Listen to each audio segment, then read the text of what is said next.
살펴봅시다. 18절로 넘어가면 야엘이 나가서 시스라를 영접해요. 이제 시스라 이게 보시면 뭐라고 얘기하냐면 나가서 주여 들어오소서 내게로 들어오시고 두려워 마소서라는 표현을 쓰는데 들어오소서라고 표현 쓴 게 돌이키다라는 표현이에요. 수라라는 표현인데 이렇게 수라는 언제 쓰는 거냐면 이렇게 쭉 가고 있는 사람한테 이렇게 돌이켜서 일로 오라고 하는 거예요. 그러니까는 지금 어떤 장면이냐면 시스라가 이렇게 싹 지나가려는 걸 야일이 이렇게 나가서 이리로 오라고 불러드리는 거예요. 그러니까 야일이 되게 적극적으로 시스라가 굳이 야일의 천막으로 원래부터 가고 싶었던 건 아닌데 그 앞을 지나는 것을 야일이 딱 보고 들어오라고 이제 하면서 두려워 말라라고 얘기합니다. 그러니까 이걸 보면 지금 시스라가 도망 중이라는 사실을 야일이 알고 있었어요. 근데 어떻게 알았는지 화자는 전혀 우리에게 정보를 주지 않습니다. 화자는 우리에게 무슨 얘기만 하냐면 야엘이 왜 죽였는가도 얘기하지 않고요. 야엘이 어떻게 이런 모든 정보를 알았는지도 얘기하지 않고 오히려 오직 야엘이 시스라를 죽였던 것 그것만 딱 얘기를 해요.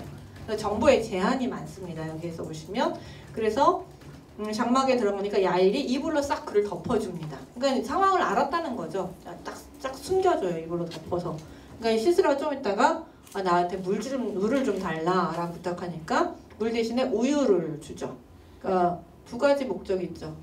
물 대신 우유를 주면 어때요? 이 사람이 진짜 나를 잘 대접하는구나. 배도 고프고 잘 됐다면서 되게 더 감격스럽죠. 근데 야엘의 입장에서 나중에 알고 봤더니 그게 뭐예요? 우유는 수면 성분이 있어서 더 잠을 잘 자게 만드는, 더 깊이 잠잘 수 있게 하는, 밤에 잠을 울면 우유 마셔라, 뭐 따뜻한 우유를 마셔라 이런 얘기가 있는 것처럼 수면 성분이 있습니다. 그러니까 얼마나 지쳐 있겠어요. 거기다 우유까지 마시니까 아주 푹 잠들었죠. 근데 이렇게 다시 덮어줍니다. 그러니까 덮어주니까 이것에 대해서 시스라는 이제 완전히 안심을 했어요. 그거를 어떻게 알 수 있느냐 하면 문에 서 있어라 그래요. 근데 그때부터는 표현이 아까까지는 물을 좀 주십시오.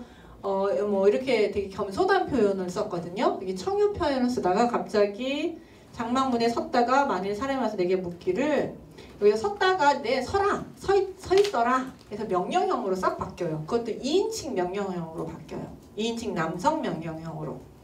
그러니까 여기에 대해서 학자들이 그건 잘못 사용된 거다. 2인칭 남성 명령형으로 사용된 것은 2인칭 여성 명령으로 써야 되는데 잘못 사용한 거다. 아니면 시스라가 너무 졸려서 정신이 없어서 2인칭 남성 명령형을 썼다라고 생각하는데 제가 생각하기에는 시스라가 뭐 약간 졸린 것도 있지만 이게 야일이 뭐예요? 자기 부하처럼 여겨진 거죠. 이제 원래의 자기의 본연의 모습이 발동된 거죠. 원래 군대 장관이잖아요. 그러니까 이제 자기 부하에게 명령하듯이 그 장막 앞에 뭐 서란 얘기예요? 보초서고 있어라. 나 자는 동안 보초서고 있어라. 이제 명령형으로 바뀌면서 내게 묻기를 여기 어떤 사람이 있느냐 하거든 너는 없다 하라 라고 얘기를 했어요. 이게 이제 요 말 자체가 일종의 예언처럼 자신의 존재를 없다고 얘기했는데 정말 자신의 존재를 없게 만드는 그런 표현이 되는 거죠. 이건 약간 아이러니적 표현이에요. 이걸 아이러니라고 하는 건 어떤 거냐면 자기가 말을 했는데 무슨 말인지는 자기가 한 말이 무슨 뜻인지 정확하게 모르는데 자기 말대로 되는 어떤 한 말과 행동이 어긋나는, 아니면 자기가 한 말이 정확하게 무슨 뜻인지 정확하게 알지 못하는 그런 것들을 아이러니라고 얘기를 해요. 너는 그가 깊이 잠드니 헤벨의 아내 야엘이 장막 말뚝을 가지고 손에 여기서부터 이제 되게 길어지죠. 장황하게 설명이 되고 있죠. 말뚝을 오른손에 들고 망치를 들고 그에게 가서 말뚝을 그의 관자놀이에 박음에 말뚝이 꿰뚫고 땅에 박히니 그가 기절하여 죽었더라. 사실은 이거는 이제 가만히 들고 가서 그냥 쾅 치면 뭐예요? 그냥 1초도 안 돼서 끝나는 그 사건을 자세하게 여기를 꿰뚫고, 근데 이건 나중에 보시면 5장에선 더해요. 꿰뚫고 지나가서 뚫고 나오는 것까지가 그 정확하게 이 말뚝의 그 경로를 정확하게 표현을 하고 있어요. 이건 뭐하고 비슷하면 에훗 이야기랑 비슷해서 에훗도 정확하게 그런 1초도 안 걸리는 칼 찔른 이야기가 정확하게 길게 표현되고 있어요. 그게 슬로우 비디오로 보여주고 이렇게 절정으로 이야기가 그 앞부분에서 빨리 진행되다가요. 사건의 시간이 빨리 진행이 되다가 절정으로 올수록 시간이 느려져요. 시간이 점점점 느려져요. 그래도 절정의 시간이 되면 어떤 이게 되게 느려지는 자세하게 설명을 해요. 이게 절정입니다. 이야기의 절정 부분이에요. 그래서 드보라 이야기에서 대부분의 학자들이 동의하는 건 요 야엘이 시스라를 죽이는 요 장면을 이야기의 절정으로 보고 있습니다.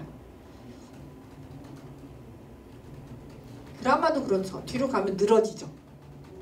예, 절정 부분이 있어서는 좀 반복까지도 해요. 같은 장면 여러 번 보여줘요. 네, 그런 것들하고 거의 비슷합니다. 그래서 죽어버립니다. 바락이 근데 이제 죽자마자 누가 도착하냐면 22절에서 바락이 시스라를 추적할 때에 야엘이 나가서 죽자마자 누가 나타나냐면 그 장면에 바락이 장면에 딱 등장을 하게 됩니다. 아마 시간이 어느 정도 이런 거 다 필요 없어요. 그냥 딱 바락에 바로 그 장면에 딱 등장을 하게 됐고 이때도 야엘이 먼저 나가요. 나가서 바락을 불러요. 똑같이 시스라 부르는 것처럼 똑같이 불러서 뭐라고 당신이 찾는 사람을 내가 보여주겠다.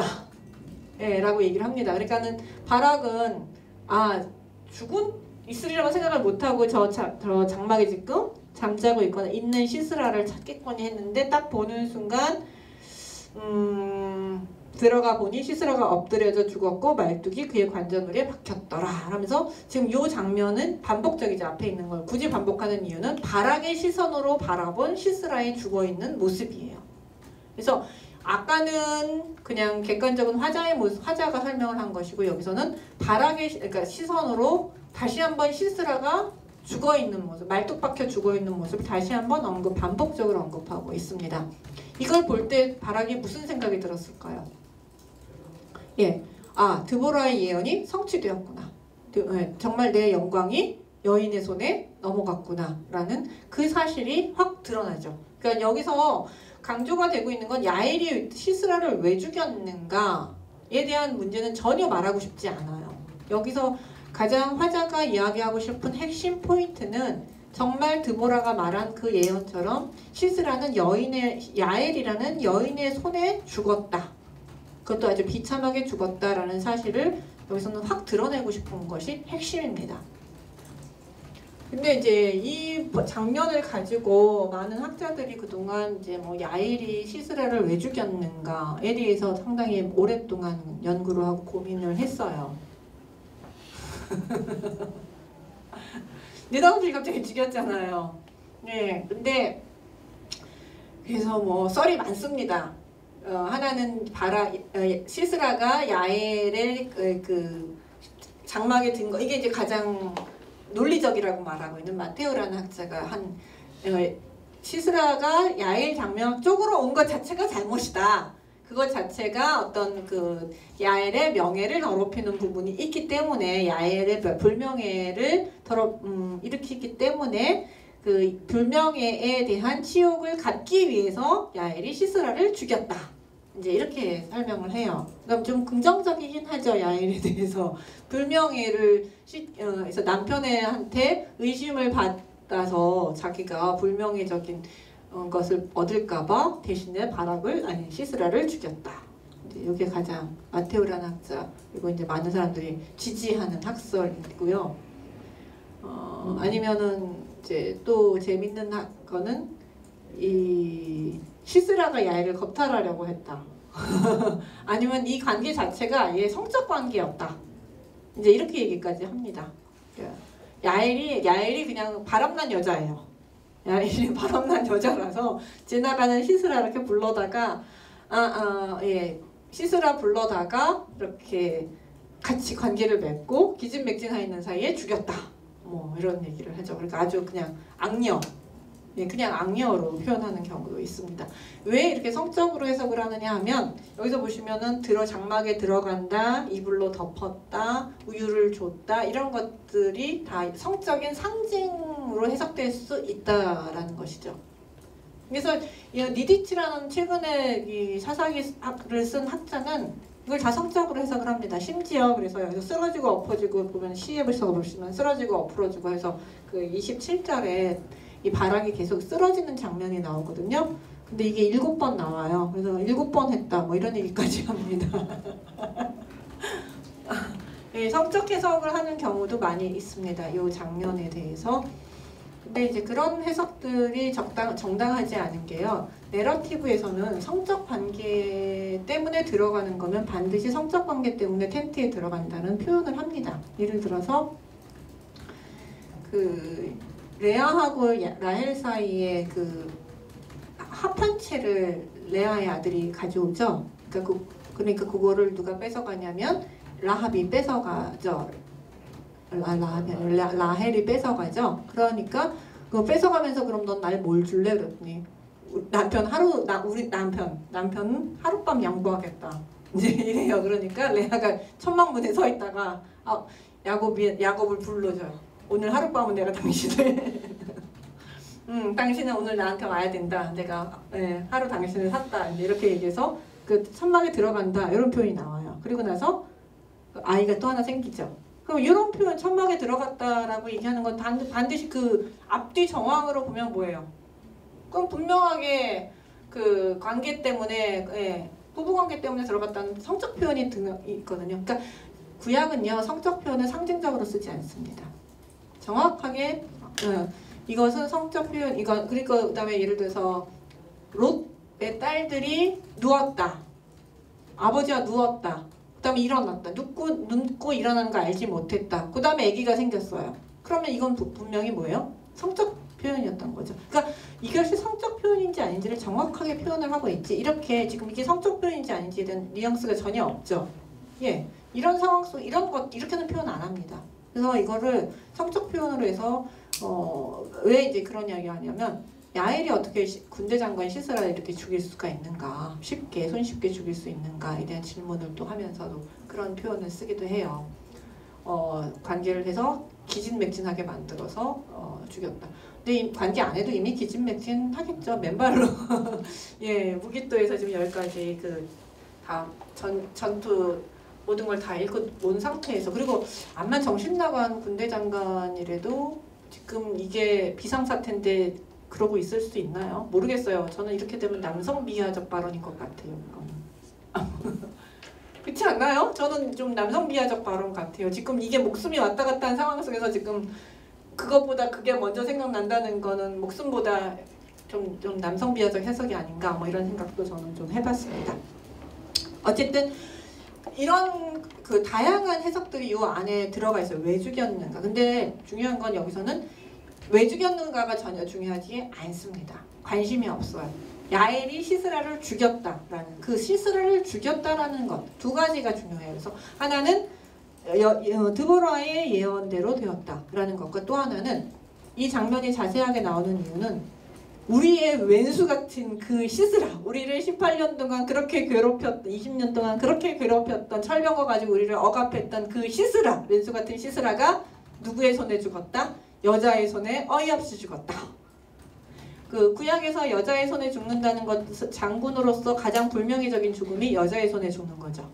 예, 요게 나중에 뭐 아비멜렉 이야기라든지 그 다음에 사울의 여러 가지 이야기 속에서 이제 여자의 손에 죽는 것이 얼마나 불명예스러운가에 대한 이야기가 나오고 있습니다. 그러니까 이 시스라의 이 죽음의 이야기는 시스라가 야엘의 손에 죽었다는 것을 통해서 시스라를 조롱하면서 이스라엘 백성들은 너무 기뻐하는 장면입니다. 그리고 바락이 그것을 영광을 뺏겼던 그것에 대해서도 조롱하고 있는 약간 조롱적인 모습이 이 안에 있습니다. 그러니까 이 시선은요 상당히 바락이 어떤 사건은 처음부터 끝까지 나오기 때문에 주인공이다.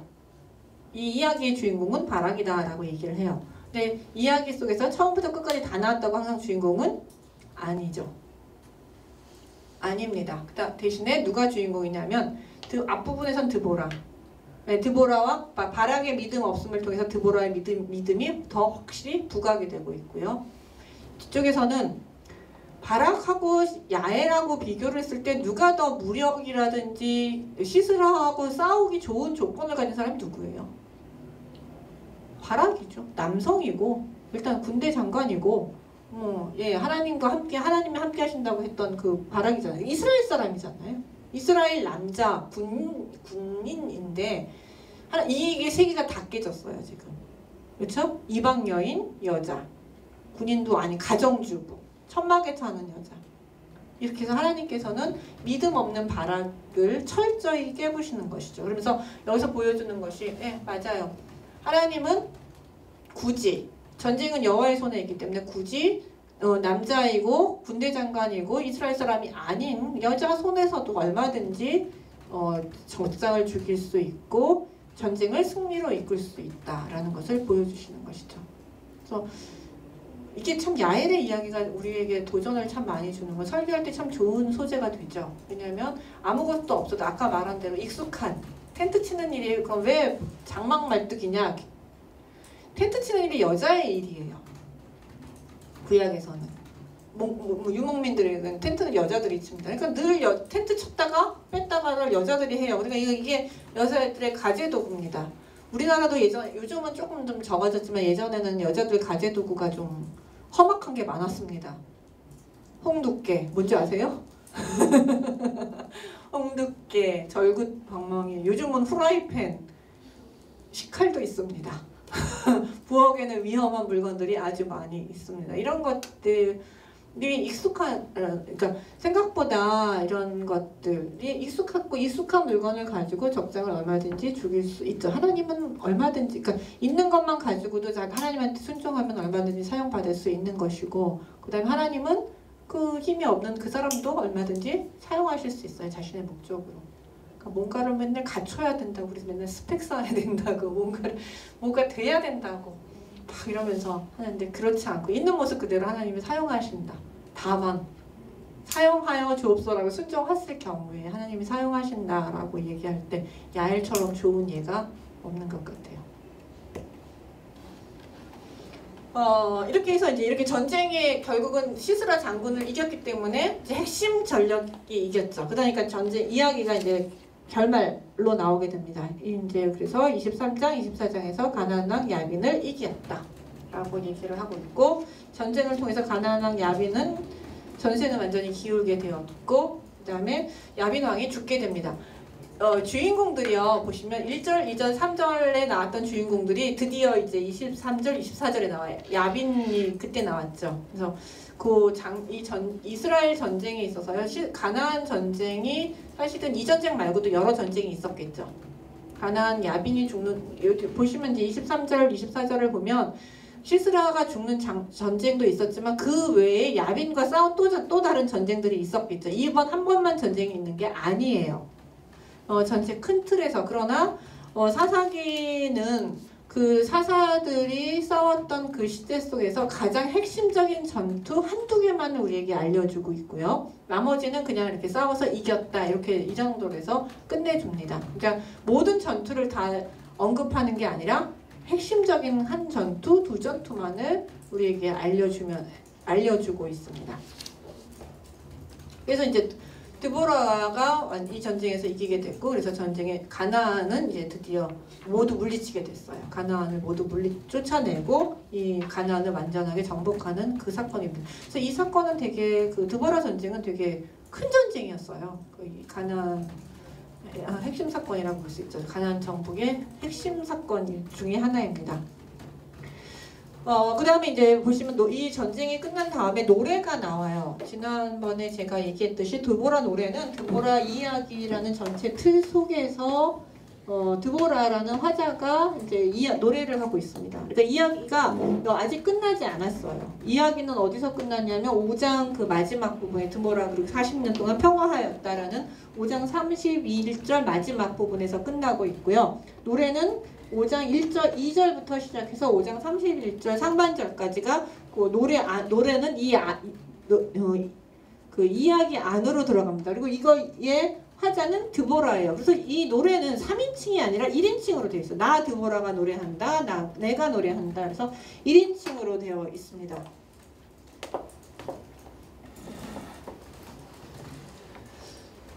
그래서 1인칭 노래이기 때문에 노래이고요. 이 노래는 이제 찬양이 돼요. 두 가지가 되어 있습니다. 이 노래는 핵심이 뭐냐면 하나는 여호와께 감사, 그러니까 이 전쟁에 계신 용사이신 하나님에 대한 찬양과 감사가 들어가 있고요.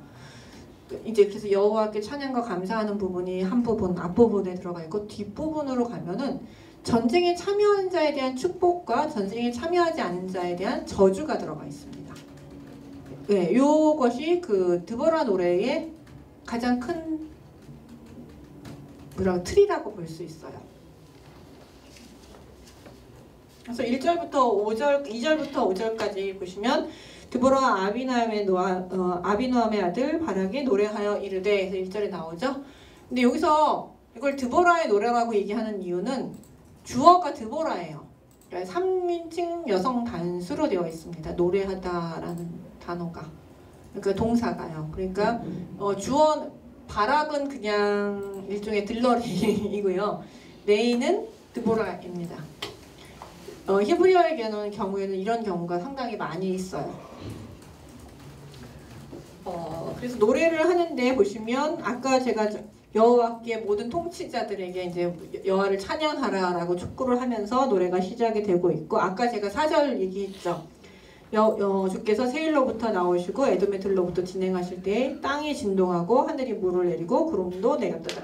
여기서 이제 에돔이랑 세일은 같은 지역입니다. 같은 지역이에요. 그러니까 광야를 지금 에돔하고 세일, 창세기 보시면 같은 지역이라는 걸 알 수 있습니다. 에돔 안에 세일이 들어가 있어요. 그리고 산들이 여호와 앞에서 진동하니 저 신의 산도 이스라엘의 하나님 여호와 앞에서 진동하였도다. 요거는요, 여러분, 제가 번역을 요거는 좀 다시 해야 되는 부분 중에 하나인데요. 그 부분은 번역이 어떻게 되느냐 하면 5절이 산들이 진동하였습니다. 여호와 앞에서 신의 산의 그분 이스라엘의 하나님 여호와 앞에서 라고 번역을 해야 돼요. 산들이 진동하였습니다. 여호와 앞에서. 그 여호와가 누구냐? 신의 산의 그분. 산들이 진동하였습니다. 여호와 앞에서 신의 산의 그분 이스라엘의 하나님 여호와 앞에서. 지금 완전히 좀 틀리죠? 신의 산도 진동하거나 뭐 이런 것이 아니에요. 여호와 앞에서 진동하였습니다. 여호와 앞에서 신의 산의 그분. 그래서 지금 여호와를 누구로 부르냐면 신의 산의 그분이라고 부르고 있는데, 신의 산의 그분이라고 부른 거는 뭐와 연결되냐면 언약과 연결이 되죠. 신의 산 언약과 연결이 돼요. 그래서 하나님께서 지금 이스라엘을 구하기 위해서 지금 막 비구름을 몰고 달려오고 계시는데 왜 오고 계시느냐? 이스라엘과 하나님과는 언약 관계인데, 하나님은 이스라엘의 하나님이시고 이스라엘은 하나님의 백성이기 때문에 구하기 위해서 달려오고 계시는 모습을 지금 보여주고 있는 것이죠. 그 다음에 6절에 보시면은 이제 아낫의 아들 삼갈의 날에 야엘의 날에 데루가비였고, 이게 이제 지난주에 질문하셨던 건데 지금 사실은 이거를 과연 뭐라 그럴까요?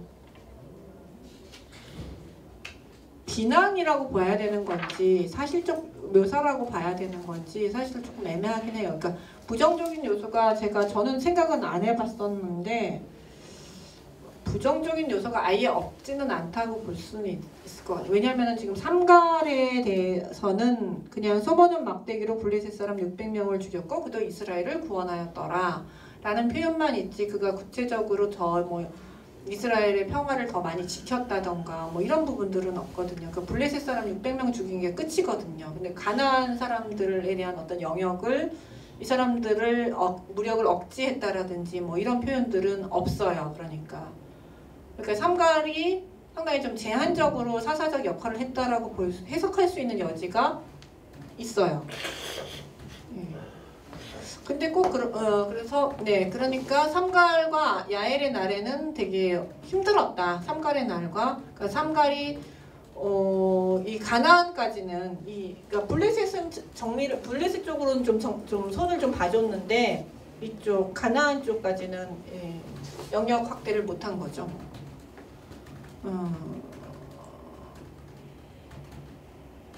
그래서 부정적인 요소로 볼 수도 있다고 생각을 합니다. 근데 모르겠어요. 그걸 꼭 부정적인 요소로 봐야 되는 건지 아닌지는 확실하게 좀 더 생각을 해봐야 될 것 같고요. 그다음에 이제 예? 비교, 자신의 승리에 대해서 이 산갈이 좀 부족하였다. 근데 이 드보라가 승리한 거는 사실 가나안 땅 전체에 대한 승리가 맞잖아요. 맞죠. 예, 그렇죠. 그러니까 이거는 어떻게 보면 사사기에서 가장 핵심적인 승리 중에 하나로 들어가 기도는 그 외의 것으로 보이거든요. 그렇죠. 그렇게 봤을 때 이 드보라의 승리에 비했을 때 왜 상관만 이렇게 꼭 집었는지 모르겠지만 앞부분에 있어서 바로 앞에 있어서 자기 바로 앞 전임자라서 하여튼 그 이유는 모르겠지만 자신을 통해서 이루어진 이 구원과 상갈의 것을 그러니까 비교하다 보면 거기서 비하는 아니지만 좀 이렇게 낮춰지는 게 있을 수 있잖아요. 그래서 그런 비교로 좀 더 보지 그렇죠. 그런 생각으로. 삼가의 구원이 완전하지는 않았고 예. 부족했던 부분이 있는 거죠. 예, 그러니까. 그러니까 그것을 이제 드러내지 않았나. 예, 뭐 저는 그 부분도 그 부분을 부인할 수는 없을 것 같아요. 예, 그러니까 그렇게 그러면서 그러니까 왜냐하면 지금 이 아낫의 아들 삼갈은 분명하게 그 앞에 나오는 소사사 삼갈이거든요. 뭐 왜냐하면 그 표현이 똑같으니까 아낫의 아들 삼갈이라는 표현이 똑같기 때문에 뭐 부인을 할 수가 없어요. 야엘은 우리 지금 그 야엘이거든요. 영웅 야엘이거든요. 지금 이 스스라를 그래서 이 야엘이 뭐 다른 혹시 사사가 있는지 없는지 한참 학자들 간에 논의를 많이 했는데 그래도 결론은 지금 우리의 야엘로 보고 있습니다. 그러니까는 삼갈과 야엘을 거의 동일시 놓고 보고 있는 영웅으로 동일시 놓고 있지만 아직 그래도 부족한 그 시대에는 좀 부족했던 그런 시대라고 보는 거죠.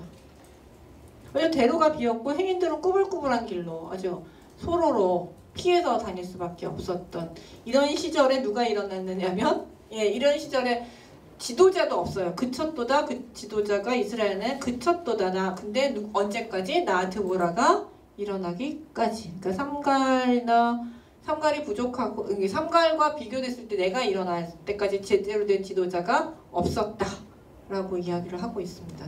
이 에브라임 안에는 분명히 그랬던 것 같아요. 에브라임 안에서 그 가나안을 정복할 사람은 없었거든요. 전체 이스라엘 안에 있었는지 없었는지 잘 모르겠죠. 어쨌든 이 가나안 군대를 감당할 사람은 없었던 것 같아요. 드보라가 일어날 때까지. 그거는 사사기 안에서 전체적으로 분명한 이야기거든요. 그러니까 그렇게 보면은 가능할 것 같습니다. 예, 가나안을 감당할 수 있는 사람은 없었어요. 그래서 드보라가 일어나기 전까지는 제대로 된 이스라엘 안에 그 가나안을 감당할 지도자가 없었고요. 그래서 근데 이제 여기서 보면 드보라는 시에서 자신을 뭐라고 표현하냐면 어머니라고 표현을 해요. 이스라엘의 어머니. 이스라엘의 어머니라는 표현은 여기 하고요. 어머니라는 표현 뭐 여기 하고 나중에 여기밖에 안 나와요. 이스라엘의 어머니라는 표현은. 근데 어머니 같은 성읍이라는 표현이 나와서 이제 그 사무엘하에 보면 베델마아가라는 성읍을 어머니 같은 성읍이라는 표현을 쓰기는 하지만 어머니라는 표현 처음 여기 나오거든요. 근데 이스라엘의 아버지라는 표현이 요거랑 쌍이 되겠죠. 그러니까 아버지라는 표현을 쓸 때 선지자 엘리사에게 아버지라고 표현 쓰거든요. 이스라엘의 아버지요. 근데 아버지가 왜 뭐냐면 여기서는 보호자란 뜻이에요. 이스라엘을 병거와 마병이시여 이런 표현을 써요. 그러니까 엘리사가 죽었을 때 이스라엘을 지키는 보호자가 죽었다고 해서 되게 애도하는 모습을 보여주고 있거든요. 그러니까 그것과 비교했을 때 이스라엘의 어머니라는 표현은 이스라엘을 지키는 보호자라는 의미로 사용이 되었다고 볼 수 있어요. 근데 그러니까 내러티브하고 여기 차이죠. 내러티브에서는 이 드보라를 사사라는 공식적인 직함으로 선지자 사사라는 공식적인 직함으로 불렀다면 시는 노래이고 1인칭이잖아요. 그러니까 이거는 자신의 감정인 거예요. 드보라가 나는 공식적인 직함인 사사다라는 생각으로 일어난 것이 아니라 이스라엘을 지키는 어머니, 아이들을 지키는 어머니의 입장으로 내가 일어났다라는 본인의 어떤 감정, 생각들을 여기서 표현을 하고 있어요. 이게 이제 1인칭 시의 특징이라고 볼 수 있죠. 근데 이제 지금 몇 가지 어려움이 있느냐 하면 하나는 그 지도자가 없는 것, 그 다음에 또 하나는 너무나도 그 가나안의 학대가 심했다는 것 6절에서 데로드가 비었고 꾸불꾸불하는 길로 다니는 것, 그다음 두 번째가 7절에서 지도자가 없었다라는 것, 그다음에 세 번째는 뭐가 문제였냐면 새 신을 택했다. 그래서 이스라엘이 우상 숭배한 것이 세 번째 문제에 해당이 되는 것이죠. 그러니까 그러니까 새 신을 택하였는데 그 신들이 창과 방패가 안 됩니다. 신들이 보통 여호와를 우리가 뭐라고 하냐, 용사, 지키는 자, 이스라엘을 지키는 자, 용사, 뭐 이제 이렇게 되는데 새 신을 택했어요. 근데 이스라엘에게는 하나도 뭐가 없어요. 그렇죠? 네, 택했어요. 그러고 나서 지금 위기 상황인데 전쟁이 곧 와요. 그러니까 지금 이스라엘은 지도자도 없고, 그다음에 지금 신도 이방신을 섬기고 있고, 그다음에 매우 학대받고 있는 이런 최악의 상황 속에서 이스라엘 맞은 것은 전쟁이 눈앞에 코앞에 와 있는 이런 상황을 맞이하고 있죠. 근데 전쟁은 맞이했는데 성 앞에 와 있는데 창과 방패가 아무것도 없는, 무기가 변변한 무기조차 제대로 갖추고 있지 못한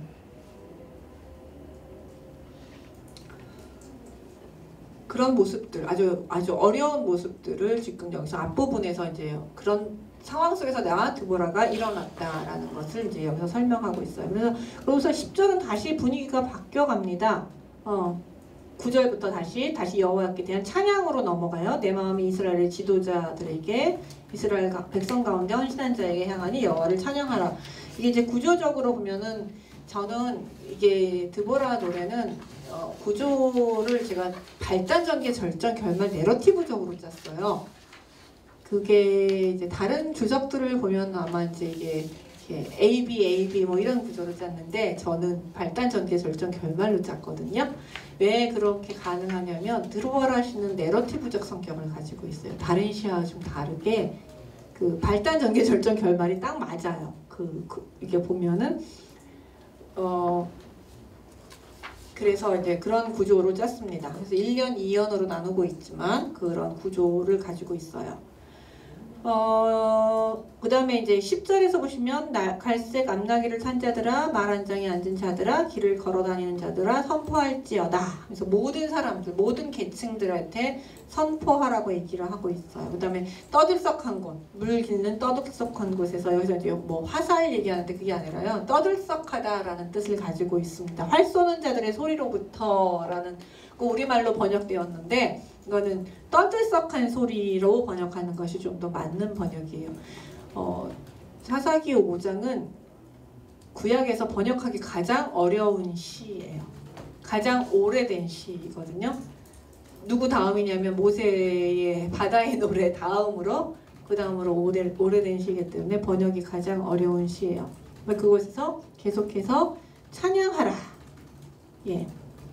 떠들썩한 목소리로 계속해서 찬양하라 라고 했는데, 멀리 떨어진 물 깃는 소리에서도 라는 표현이 이제 계속해서 찬양하다 라는 표현으로 바뀌고 있습니다. 바뀌어야 돼요. 번역 자체가.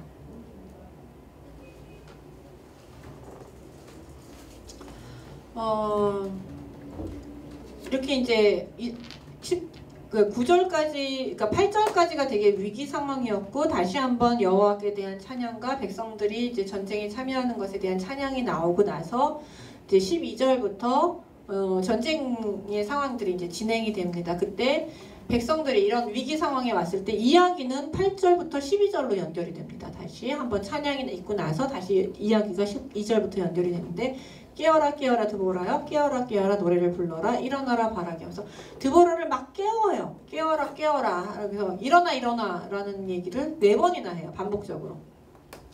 마치 뭐와 비슷하냐면, 지금 집안에 무슨 일이 나가지고 아이가 엄마를 막 깨우는 거 있죠. 흔들어 깨우는 모습과 비슷하게 깰지어다 깰지어다 드보라여, 깰지어다 깰지어다, 노래를 부를지어다. 그 다음에 이제 아비노함의 아들이여 너도 뭐죠? 일어나라 바라기여. 그래서 바락 얘기하는 한 번 부탁하지만 드보라에서 4번 키우는 모습이에요. 이게 이제 앞부분에 어머니의 모습, 나 드보라가 어머니로 일어났다라는 표현하고 연결이 되는 게, 비슷하죠. 연결이 되죠. 앞에서는 드보라는 자신을 어머니로 인식하고 있고 백성들은 드보라를 마찬가지로 어머니로 인식해요. 그러니까 막 지금 일어나라고 엄마 일어나 하면서 지금 일어나 달라고 백성들이 한 마음으로 부탁하고 있는 모습이에요. 요거는 이제 3인칭으로 되어 있어요. 요거 이제 드보라 노래 속에서 뭐 했냐면 백성들의 소리를 따옴표로 따온 거예요. 백성들이 자신을 불렀던 그 소리를 따옴표로 이렇게 따오고 있는 것입니다. 이건 백성들의 목소리예요.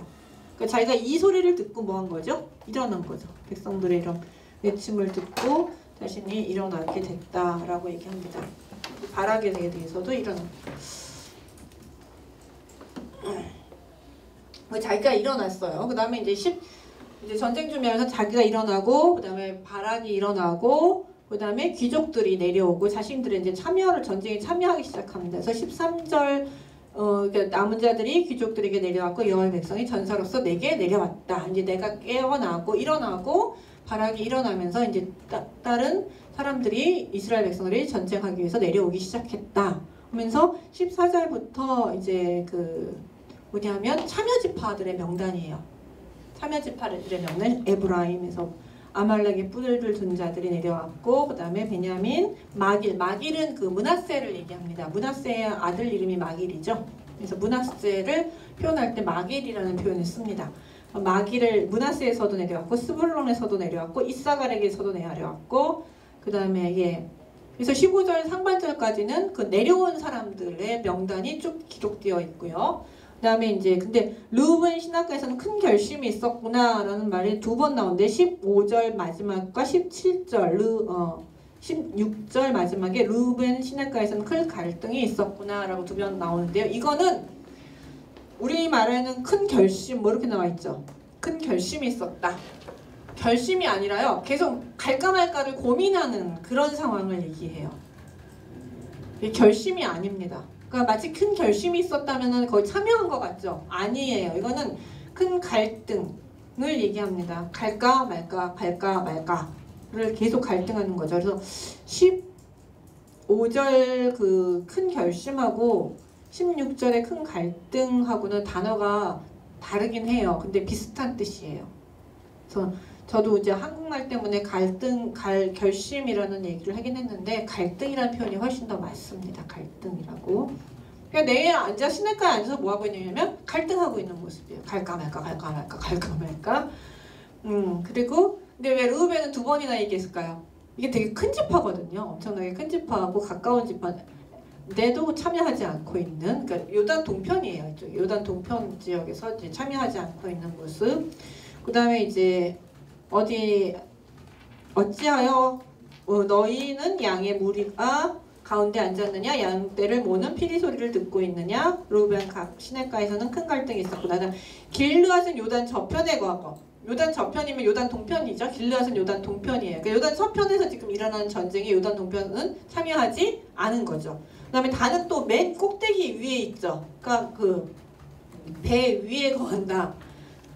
아셀은 나무가에 앉았고 아셀은 단 밑에 있어요. 그러니까 북쪽에서도 참여하지 않았어요. 그러니까 동쪽도 참여하지 않았고 북쪽 지역에서도 참여하지 않았어요. 근데 이들 특징이 다 뭐냐면 물가에 거하고 있다는 거. 얘들의 특징이 전부 물가에 거해요. 요단, 그러니까 단은 배 위에 있었고 르우벤은 시냇가에 있었고 아셀은 바닷가에 앉아 있었고 하는 이렇게 다 물가에 앉아 있고 거하고 있고 앉아 있고 막 내려오는 모습과 앉아 있는 모습이 서로 대조를 이루고 있죠. 참여지파는 내려오고 막 목숨을 걸고 내려오는 모습, 역동적인 모습. 불참지파는 물가에 앉아 있는 모습. 이렇게 이제 서로 대조를 이루고 있어요. 근데 그 시에서 물은요 좀 긍정적이지 않아요. 심판의 물이에요. 물이. 왜냐면 여호와께서 이제 몰고 오시는 게 뭐죠? 물이죠. 예, 근데 얘네들은 물가에 앉아 있어요 지금. 물가가 평소에는 괜찮지만 비바람이 많이 몰아치면 물가만큼 위험한 곳이 없어요. 그래서 그래서 여기 불참지파들은 전부 물가에 앉아 있고 얘네들은 심판의 대상이 됩니다. 이건 상징적이에요. 진짜 물가가 아니라. 그래서 이거 가지고요 어떤 학자는 또 정말 단위 배가 어디고 아셀의 항구가 어디고 막 이런 거 연구하는데 여기서는 물론 그 지역이 대충 맞아요. 아세리 해안적인 건 맞긴 하지만 그렇다고 해서 이걸 전부 시적인 걸로 보지 않고 실제적인 걸로 해석하면 조금 어렵습니다.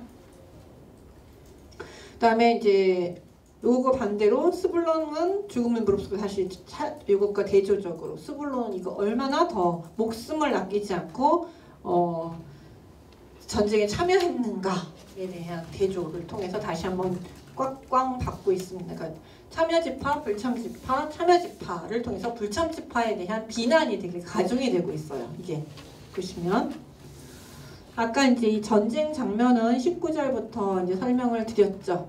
예, 물가에서 전쟁은 장면이 왕들이 나와서 싸웠다. 그때 가나안 왕들이 싸웠다. 무기또 물가 타나악에서 하지만 노획물을 은으로 얻지 못하였다. 은을 얻지 노획물을 얻지 못했다. 전쟁에 졌다라는 뜻이죠.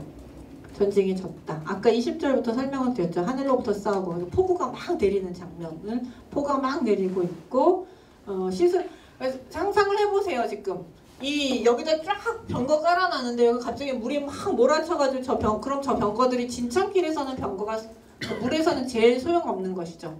그러니까 저 장면은 뭐하고 비슷하냐면 출애굽에서 그 홍해 장면하고 거의 비슷해요. 예, 물에 휩쓸려가는 그 애굽의 철병거와 물에 휩쓸려가고 있는 가나안의 철병거가 거의 비슷한 영상을 가지고 있어요. 그래서 그 모세의 노래하고요 드보라의 노래는 연결성이 많습니다. 전쟁에 이겼어요. 그 다음에 그러니까 왜냐하면 모세의 노래는 전쟁에서 이기고 나서 여호와께 찬양하는 것이죠. 거기서도 물로 이기신 여호와, 물에 집어 던지신 여호와, 물로 이기신 여호와라는 모티브, 용사이신 여호와의 모티브가 동일하게 등장을 하고 있고 승리 후에 여호와를 찬양하는 모습도 동일하게 등장하고 있고 그 다음에 근데 조금 다른 부분은 이제 모세의 노래는 홍해 사건, 그러니까 어떤 구원의 사건, 출애굽 사건, 구원의 사건의 모형이라고 볼 수 있는 그 홍해 사건이 있은 다음에 부른 노래라면 이거는 이제 여기서는 그래서 거기 축복과 저주 이런 게 없죠. 그냥 여호와를 찬양하고 다시는 보지 않을 것이다 이러면서 이제 끝나는데 그 드보라 노래는 이제 가나안 땅으로 들어왔어요. 그래서 여호와와 함께 이스라엘이 함께 싸우는 모습이 필요한 거예요. 가나안 땅을 정복하는 것은 이 여호와와 이스라엘이 함께 싸워야 돼요. 그러니까 불참지파에 대한 저주가 들어갑니다. 참여지파는 축복을 받고 불참지파는 저주를 받아요. 그러니까 그 부분이 달라요. 왜냐면 그 15장, 그러니까 출애굽기 15장에서는 14장에서 뭐라면 너희는 가만히 있어 여호와께서 하시는 일을 큰 일을 보라 가만히 있으라 그랬죠. 그러니까 구원은 철저히 여호와 손에 달려 있다라는 것들이 매우 강조가 되어 있는 반면에 드보라 노래에서는 여호와 그 가나안 정복을 하는 거, 이제 가나안 땅을 주신 여호와께서 주신 기업을 확장하고 하나님 나라를 확장하는 데서 누가 같이 해야 되냐면 인간이 동참해야 된다는 거. 구원은 여호와께서 주시지만 성화나 기타 등등의 과정은 누구와 함께 여호와가 인간이 함께 해야 된다는 부분들로 연결시킬 수 있어요. 이렇게 두 노래를 통해서. 그리고 이제 여기서 출애굽한 것의 시작이면 이 드보라의 노래는 가나안 정복의 완성 이렇게. 처음과 시작과 끝을 인클루지오로 볼 수 있으면 노래로 처음이 시작되고 노래로 끝나고 있는 그런 모습들을 잘 보여주고 있습니다. 그래서 이 드보라 노래는 되게 중요해요. 가나안 정복의 완성을 여호와께 감사하고 찬양하는 것이죠. 그 다음에 이제 여기서 재밌는 게 그 메로스에 대한 저주예요. 메로스라는 도시가 갑자기 이제 23절부터 끝까지는 축복과 저주입니다. 이제 전쟁을 다 마쳤어요. 이 노래는 전쟁이 다 끝난 다음에 나오는데 전쟁에서 중요한 건 전쟁이 다 끝났을 때 제일 중요한 게 뭐냐면 상벌이에요. 누가 잘한 사람한테 상을 제대로 주고 못한 사람한테 벌을 줘야 되죠. 그게 또 제대로 안 되면 그 참 분란이 일어나요. 근데 여기서는 그 상벌에 관한 건데 23절에서 메로스를 저주하라 여호와의 사자가 말씀하시기를 그곳 구민을 저주하고 저주하라. 그래서 저주란 말이 몇 번이나 나오냐면 3번이 나와요. 성경에서 이렇게까지 저주에 대해서 퍼부은 적이 별로 없는데 저주가 3번 나오는데 권위가 있어요. 여호와의 사자가 말한 거예요. 드보라가 말한 게 아니라 이건 여호와의 사자가 와서 말한 것이에요. 그러니까는 하나님의 저주죠. 근데 이유가 뭐냐면 여호와를 돕기 위해 오지 않았어요. 여호와의 대적인 게 아니라 여호와를 돕기 위해서 오지 않은 것이 저주를 받는 이유입니다. 그게 그러니까 이 저주 그래서 아까 제가 왜 불참지파의 명단과 이것과 연결이 되겠죠. 아까 불참지파가 안 왔잖아요. 그러니까 메록스도 안 와서 저주를 받으면 이 저주가 어디까지로 확대되냐면 참여하지 않은 지파인데까지 확대가 되는 거죠. 그래서 그 참여지파와 불참지파에 대한 명단은 사실은 그 사사기 4장에는 없어요. 사사기 5장에만 나와요. 근데 그 이유는 뭐냐면 바로 그 사사기 4장에는 내용을 쭉 정리해서 전쟁이 어떻게 흘러갔는가에 대한 내용 정리가 중요하다면 5장은 전쟁이 끝난 후에 상벌을 해야죠. 그 노래를 통해서 잘한 쪽은 축복을, 못한 쪽은 저주를 내려야 되기 때문에 누가 참여했고 누가 참여하지 않는가에 대한 정확하게 그 참여한 사람 명단, 참여하지 않은 지파 명단이 나타나야 되는 것이죠. 그래서 이제 명확하게 나타나고 있습니다. 그리고 이제 요것과 대조적으로 24절에 보시면 모든 여자 중에서 가장 복을 받으라. 우리말로는 지금 비교급으로 되어 있는데요. 요건 최상급으로 번역하는 것이 훨씬 맞습니다. 그러니까 모든 여인들보다라는 비교급보다는 모든 여인 중에서 최고로 가장 축복을 받을 사람이 있는데 누구냐면 겐사람 헤벨의 아내 야엘입니다. 4장에서는 야엘에 대해서 평가가 없었죠. 잘했는지 못했는지에 대한 평가가 없죠. 그래서 이제 4장까지 하면은 야엘에 대해서는 5만 가지 해석을 많이 합니다. 못했다라는 해석부터 악녀라는 거, 제일 심한 평가는 뭐냐면 피해 굶주린 여자라는 평가도 있었어요. 이것도 랍비 해석이에요. 랍비들은 좀 여자를 별로 안 좋아했던 것 같습니다. 어쨌든 간에 그랬는데 5장과 같이 연결을 시켜보면 야엘이 비난받아야 될 이유가 전혀 없죠.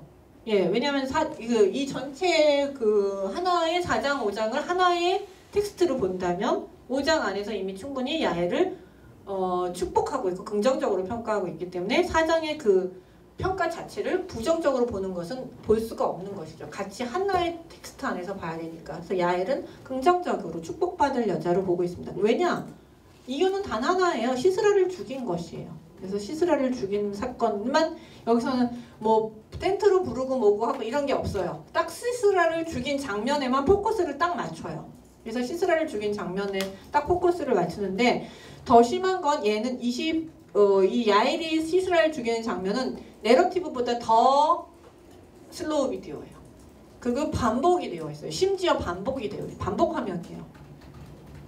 그래서 그녀는 손에 뻗어 말뚝을 오른손에 뻗어 노동자의 망치를 잡고 시스라를 치고 쳐서 머리를 부수고 여기 쳐서 이렇게 그러니까 딱 쳐서 여기를 뼈를 부수고 그의 관자놀이를 꿰뚫었다. 그래서 그녀의 발 사이에 구부러지고 엎드려지고 쓰러졌다. 그는 그녀의 발 사이에 구부러지고 엎드려지고 구부러진 바로 그곳에서 엎드려지고 죽었다. 그래서 7번 계속 쓰러지고 넘어지고 하는 것. 또 쓰러지고 넘어지고 또 쓰러지고 넘어지고 한 3번 이상 반복되는 모습. 그러니까 계속 그쵸? 죽었다가 다시 일어나서 다시 죽고 또 다시 죽고 하는 그런 모습을 보여줘요. 그러니까 이게 왜 이렇게 반복적으로 쓰였을까? 성경에서 이렇게 반복 기법은 약간 유일해요. 거의. 슬로우 비디오까지는 여러 군데 나타나는데 반복은 여기가 유일하거든요. 왜 그럴까요? 강조 아닙니까? 강조죠. 이스라엘에게 있어서 들어도 기쁜 이야기죠. 반복해서 듣고 싶은. 우리 그 드라마에서도 보면 결정적인 장면, 막 적이 몇 죽는 장면은 반복해서 보여주죠. 이렇게 총 맞아서 쓰러지는 장면은 막 슬로우 비디오의 커트에 이렇게 이런 장면으로 보여주는 것처럼 이 장면은 너무나도 절정이고 노래의 절정이자 들어도 너무나도 기쁜 장면이에요. 그래서 이렇게 강조가 되어 있는 것이죠. 우리는 근데 재밌는 게 요즘은 좀 들어지만 예전에는 그 시를 읽으면서 사람들이 그러니까 보통 이제 드라마를 봐도 그렇고 책을 읽어도 그렇고 어딘가에 내가 그 싱크로를 하죠. 예, 감정이입을 해요. 내가 누군가에게. 근데 예전에 많은 사람들 남성 학자들이 시스라에게 감정이입을 해가지고 시스라엘에 대해서 감정이입을 해가지고 너무 잔인해 막 이러면서 이제 해석을 했었는데 그게 지금 시스라에게 감정이입을 하면 안 되고 누구에게 감정 이걸 듣는 이스라엘 백성에게 감정을 이입을 해야 되죠. 20년 동안 괴롭힘을 당했던 시스라가 지금 죽고 있어요. 얼마나 기뻐요. 들어도 기쁘고 이건 신나는 이야기이기 때문에 이건 너무나 환희와 기쁨 속에서 지금 불러주는 노래이거든요. 근데 시스라한테 감정이입을 하면 절대 안 됩니다. 그러니까 이건 근데 이제 28절에서 보시면 갑자기 시스라의 어머니 장면이 나와요. 그래서 이제 시스라가 여호와의 대적은 이렇게 비참하게 죽는다는 모습이 여기서 분명하게 등장했어요. 그러니까 야인이 축복받는 건 누구를 죽였기 때문에 여호와의 적인 시스라를 죽였기 때문에 이제 축복을 받는 것이고 시스라는 여호와의 대적으로서 참 비참한 죽음이 되게 강조가 되어 있죠. 근데 그거보다 더 비참한 것들이 나타나는 게 28절에서 갑자기 시스라의 어머니가 등장을 해요. 요거는 드보라가 봤을까요? 아닐까요? 못 봤죠. 이건 상상이에요. 이건 시적 상상입니다. 시에서는 얼마든지 상상하는 장면이 들어갈 수 있어요. 개연성은 있어요. 그렇지만 이건 상상인데 어머니 여자들이 지금 여기서 계속 여자들이 나타나죠. 드보라, 이스라엘의 어머니 드보라, 시스라를 죽인 야엘, 그다음에 이제 시스라의 어머니. 드보라하고 비교가 돼요. 자식을 구하기 위해서 나선 어머니. 근데 시스라의 어머니는 아들이 오기를 기다리고 있는 어머니. 창 안에서 그냥 말뚝을 들고 설치는 여자도 있는 반면에 창 안에서 아들이 오기를 기다리고 있는데 헛된 꿈을 꾸면서 기다리고 있는 어머니의 모습은 되게 비극적이죠. 우리는 알죠. 시스라가 못 온다는 사실을 알고 있는데 되게 헛되게 기다리고 있는 시스라의 어머니의 모습은 되게 강한 불쌍함? 뭐 이런 것들이 좀 느껴질 수가 있어요. 좀 그렇지 않아요? 인간적으로? 그렇지만 갑자기 그게 싹 사라지는 게 뭐냐면 이제 노획물을 가져올 텐데 노획물을 가져오는데 각 사람이 한두 여자를 가져오는데 이게 우리 말로는 한두 여자라고 되어 있지만 직역을 하면 한두 자궁입니다. 그러니까 여자가 아니라 그냥 어떤 포로로서 그냥 성적 대상인 물건으로 여자들을 데리고 오고 엄청나게 많은 노획물을 갖고 막 이렇게 천들을 휘날리면서 지금 이게 여기도 되게 반복이 되어 있어요. 요런 걸 뭐라고 하냐면 평행법 중에서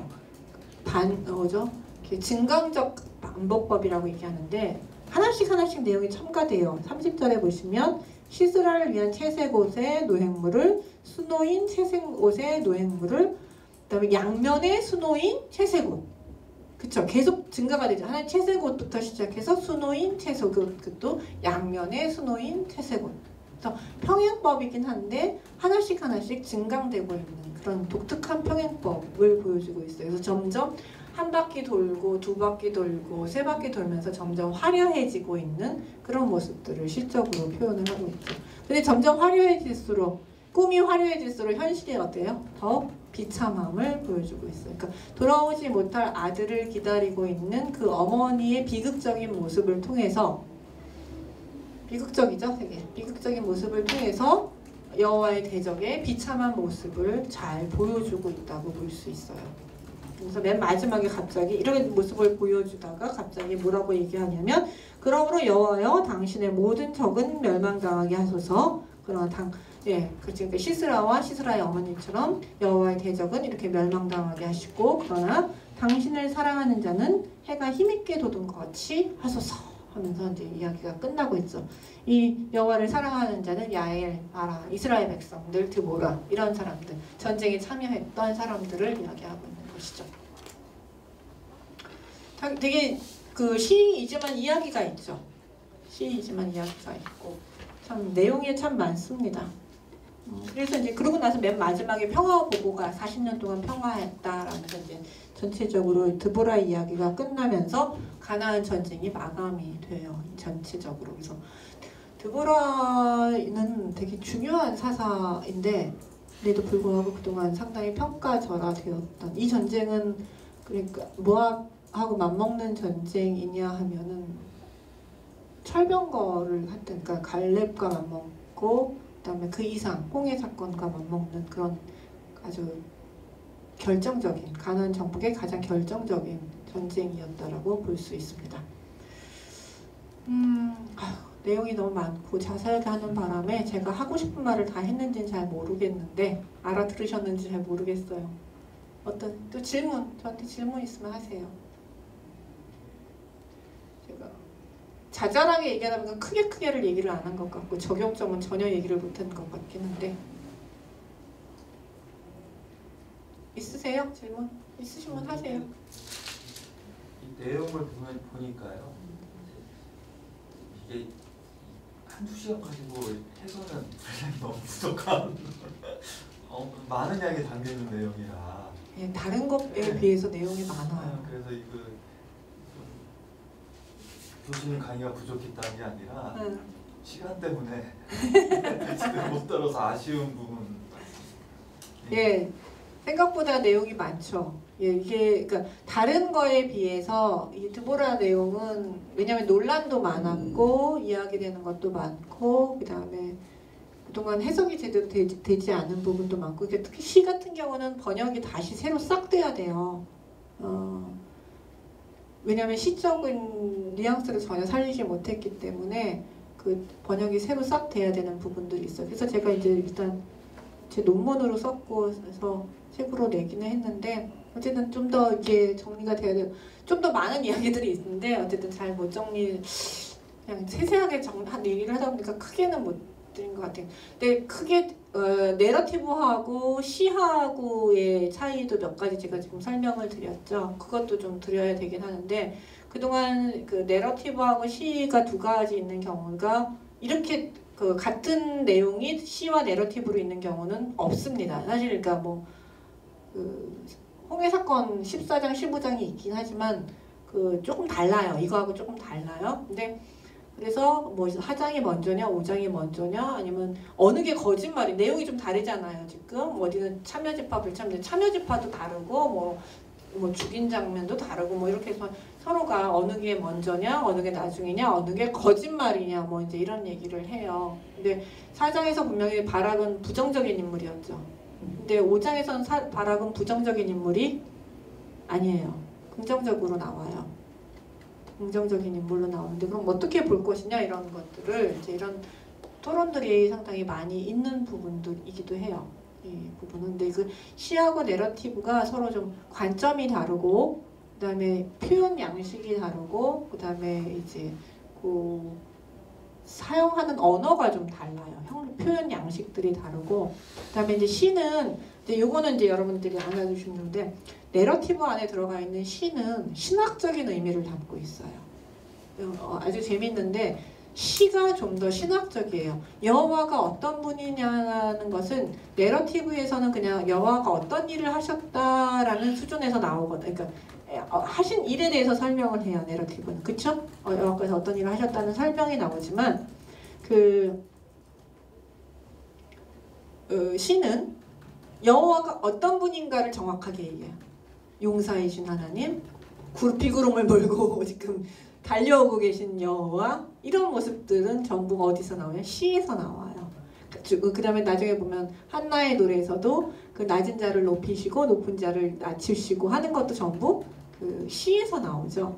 그러니까 시에서 여호와가 어떤 분이신가에 대한 신학적 논의 혹은 신앙 고백들이 나오고 있어요. 그래서 내러티브보다는 시가 좀 더 신학적이고 신앙 고백적이어서 우리가 하나님이 어떤 분인가에 대한 정의를 내리기에는 오히려 시가 훨씬 유익해요. 그래서 왜 그런가 하면 그 화자가 자신이 느꼈던 하나님에 대해서 고백을 하면서 신학적 고백을 하거든요.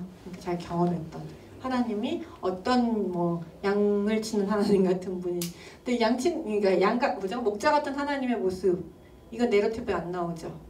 이런 건 전부 시에서 나오는 것들이거든요. 그래서 우리가 하나님을 신학화하는데 오히려 시가 훨씬 어떤 분인가를 규정화하는 데 있어서 훨씬 시가 유익하다는 것이 훨씬 도움이 됩니다. 그것이 그 시의 내러티브 안에서 시의 기능이라고 볼 수 있어요. 아주 중요한 기능 중에 하나예요.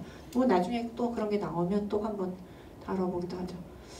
오늘은 여기까지 하겠습니다. 너무 내용이 많아서 끝이 없네요.